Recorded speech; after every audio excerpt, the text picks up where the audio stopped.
What's up, MathEdgers? This is your boy, Dabby McDab, coming at you with a fresh new vid. Today, we're going to be learning conversion methods for the metric system. In the metric system, every measurement relies on the meter, and there are 7 different measurements used in the metric system. Here's a list from largest to smallest. First, you have the kilometer, which is 1,000 meters. Then, you have the hectometer, which is 100 meters. Then, you have the decameter, which is 10 meters. Then, you just have the meter, which is a meter.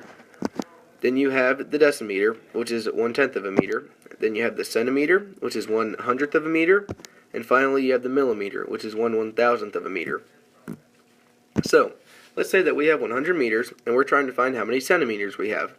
First, we find that the centimeter is 2 to the right of the meter, and then we just simply move the decimal 2 to the right, adding a 0 for every blank space. Once we do this, we find that we have 10,000 centimeters from 100 meters. Here's another example. Let's say that we have 5,502.3 centimeters, and we're trying to find how many kilometers we have.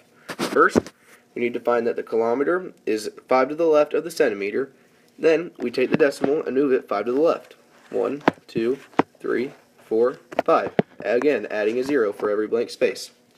Once we do this, we find that we have 0.055023 kilometers. Also, notice how the numbers do not change. The only thing that changes is the spot where the decimal is. Here's one more example.